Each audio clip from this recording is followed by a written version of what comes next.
बिस्मिल्लाहिर्रहमानिर्रहीम। अस्सलाम वालेकुम नाजरीन, मैं हूं अज़हर फारूक अपने यूट्यूब चैनल के साथ।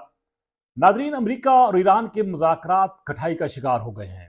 अब ये मुज़ाकरात आगे बढ़ेंगे या नहीं, ये तमाम तर फैसला ईरान के पास है। ईरान इन मुज़ाकरात का हिस्सा होता है या नहीं। हुकूमत पाकिस्तान की कोशिशें जारी हैं, लेकिन इन कोशिशों के अब कोई खातिर खा नतायज बज़ाहिर सामने नहीं आ रहे। अमेरिका और ईरान के दरमियान मुज़ाकरात के लिए 21 अप्रैल मुकर्रर थी, लेकिन अमेरिका की तरफ से पूरी कोशिश हुई कि अमेरिका के वफ्द इस्लामाबाद पहुंचे। अमेरिका की कुछ टीमें इस्लामाबाद पहुंच चुकी थी, लेकिन दूसरी तरफ अमेरिका के सदर डोनाल्ड ट्रंप के आए रोज ऐसे बयान सामने आए जिसकी वजह से धमकियां भी थीं जिसमें, और साथ ही साथ मुज़ाकरात की बात भी थी। चुनाचे ईरान ये समझता है कि जब तक अमेरिका की तरफ से धमकियां बंद नहीं होती और अबनाए हुर्बस की नाकाबंदी जो है वो अमेरिका ख़त्म नहीं करता, उस वक्त तक अमेरिका ईरान मुज़ाकरात का हिस्सा नहीं बन सकता। ईरान ने वादे किया है कि वो अपनी कौमी खुद मुख्तारी पर किसी किस्म की कोई सौदेबाजी नहीं करेगा।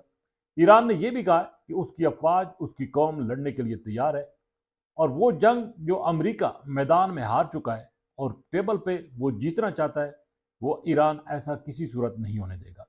यही वजह है कि ईरान की लीडरशिप पर पूरा दबाव है अपने अवाम की तरफ से भी, कि एक तरफ अमेरिका मुज़ाकरात की बात करता है, सुलह की बात करता है, मुफाहमत की बात करता है, और दूसरी तरफ अमेरिकी सदर डोनाल्ड ट्रंप आए रोज धमकियां भी दे रहे हैं, और साथ ये भी कह रहे हैं कि अगर ईरान मुज़ाकरात के लिए ना आया तो ईरान पर दोबारा बमबारी शुरू कर दी जाएगी। और साथ ही साथ ये भी कह रहा है कि जो नाकाबंदी जारी रखी की गई है वो जारी रहेगी। यही वजह है कि ईरान की तरफ से काफ़ी मुश्किलात पैदा हुई हैं इन मुज़ाकरात का हिस्सा बनना, और होनी भी चाहिए, क्योंकि ईरान समझता है कि धमकी की जबान में वो मुज़ाकरात नहीं करेगा। इसमें कोई शक नहीं है कि जो जंग पहले हुई है उसमें अमेरिका को वादे तौर पर शिकस्त न हुई है। अमेरिका ये समझता था कि ईरान के अंदर वो फौरी तौर पर हुकूमत भी तब्दील कर देगा और अपनी मर्जी की हुकूमत वहां पर कायम कर देगा, लेकिन वहां की कौम मुत्तहद हुई, इकट्ठी हुई, यकजा हुई, और उस कौम ने भरपूर मुकाबला किया। यहाँ तक कि बाज़ ऐसे ममालिक ये जहाँ पर अमरीकी अड्डे हैं उनको भी ईरान ने निशाना बनाया और उनका भी प्रेशर आया, जिसकी वजह से जंगबंदी जो है वो 15-14 दिन के लिए हुई। पाकिस्तान ने इसमें मरकजी किरदार अदा किया। सालसी का पाकिस्तान अब भी कोशिश कर रहा है कि सालसी के जरिए इस मसले का हल निकाला जाए। पाकिस्तान ईरान की लीडरशिप से भी बात कर रहा है, अमेरिका की लीडरशिप से भी, और बाज़ खलीजी ममालिक की क़यादत जो है उनके साथ भी पाकिस्तानी क़यादत के राब्ते हैं, ताकि जल्द अज जल्द इस मसले का हल निकाला जा सके। पाकिस्तान के इस कलीदी किरदार के बावजूद और अमन के लिए संजीदा कोशिशों के बावजूद अभी तक पेशरफ्त होती नजर नहीं आ रही। आज दूसरा दिन है का जंगबंदी का खात्मा भी होने लगा है, लेकिन सदर ट्रंप ये भी कह रहे हैं कि वो इसमें मजीद तोसी नहीं करेंगे। पाकिस्तानी हुकूमत की तरफ से एक मरतबा फिर अज़म का अदा किया गया कि पाकिस्तान अमन के लिए, मुस्तकिल जंगबंदी के लिए अपना किरदार अदा करेगा, और दोनों फरीकैन पर भी जोर दिया है कि वो भी अमन के लिए मुज़ाकरात की टेबल पर आए। लेकिन अभी तक इस हवाले से गुम की सूरत हाल है, क्योंकि ईरान की तरफ से कोई वादे तौर पर नहीं बताया गया कि वो मुज़ाकरात का हिस्सा मजीद बनेगा या नहीं।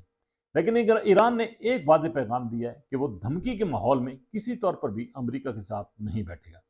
तो वो जो एक उम्मीद नज़र आई थी कि मुज़ाकरात के जरिए इस मसले का पुरअमन हल निकल आएगा, वो उम्मीद जो है वो दम तोड़ती नजर आ रही है। लेकिन इसके बावजूद पाकिस्तान और पाकिस्तान के दोस्त ममालिक पूरी कोशिश कर रहे हैं कि अमेरिका और ईरान के दरमियान मुस्तकिल जगबंदी हो। और लेकिन अब यहाँ पे मामला है बालादस्ती का, और अमेरिका चाहता है कि बालादस्ती उसकी हो, ईरान समझता है कि उसकी बालादस्ती हो।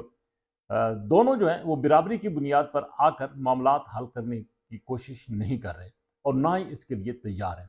यही वजह है कि मुज़ाकरात आगे बढ़ने का नाम नहीं ले रहे। लेकिन प्रेशर बहुत है अवाम की तरफ से भी, बिलखसूस अमरीकी अवाम की तरफ से, क्योंकि डोनाल्ड ट्रंप की जो पॉलिसी है जंग की, उसको अमेरिका के अंदर किसी तौर पर भी पसंद नहीं किया जा रहा। और अमेरिका के अंदर डोनाल्ड ट्रंप की पॉलिसी की शदीद तरीन मुखालफत हो रही है। यहाँ तक कि अमेरिका की जो साबिक लीडरशिप है वो भी अब तनकीद कर रही है, और अवाम के अंदर जो सर्वेज आए हैं अवाम के वहाँ पर अमेरिका के अंदर, उनकी अक्सरियत इस जंग के खिलाफ निकली है। लेकिन डोनाल्ड ट्रंप जो है वो नेतन्याहू के असर के नीचे हैं, और यही वो असर है जिसकी वजह से वो पीछे हट नहीं रहे। लेकिन ये भी हकीकत है कि ईरान ने अमेरिका को यहाँ पर बहुत मार दी है, और अमेरिकी सदर ट्रंप जो हैं वो अब चाहते हैं कि इस मसले का किसी तरीके से हल निकल आए। जैसे कि मैंने पहले कहा है کہ اب صرف اپنی اپنی بالادستی اور انا کا معاملہ ہے جس کی وجہ سے یہ معاملہ طول پکڑ رہا ہے۔ لیکن پاکستانی حکومت کی اب بھی یہ کوششیں ہیں، اب بھی یہ رابطے ہو رہے ہیں حکومت پاکستان کی طرف سے کہ جنگ مسئلے کا حل نہیں، مذاکرات کے ذریعے اس مسئلے کا حل نکالا جائے۔ لیکن فی الوقت تک افسوسناک اطلاع، افسوسناک خبر یہی ہے کہ مذاکرات ڈیڈ لاک کا شکار ہیں، تعطل کا شکار ہیں اور آگے بڑھ نہیں رہے جب تک کہ ایران کی طرف سے رضامندی ظاہر نہیں کی جاتی۔ امریکی ڈیلیگیشن اس وقت تیار بیٹھا ہے، امریکہ کی تقریباً 9 کے قریب ٹیمیں جو ہیں اسلام آباد پہنچ چکی ہیں، اور ڈیلیگیشن جو مرکزی مذاکرات کا ہے وہ جو ہی گرین سگنل ایران کی طرف سے ملے گا تو وہ ڈیلیگیشن بھی امریکہ سے روانہ ہو جائے گا۔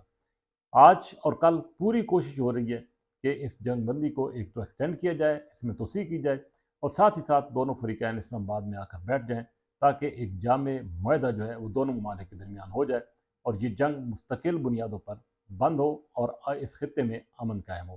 لیکن کچھ سازشی عناصر بھی ہیں جن کی یہ خواہش ہے، کوشش ہے کہ یہ جنگ جاری رہے اور یہاں پر کامیابی پاکستان کو امن کے لیے حاصل نہ ہو۔ لیکن حکومت پاکستان اس حوالے سے حوصلہ افزا بھی ہے اور حکومت پاکستان کی پوری کوشش بھی ہے، خواہش بھی ہے کہ مذاکرات کے ذریعے اس مسئلے کا حل نکالا جائے۔ اسی کے ساتھ اجازت، اللہ حافظ۔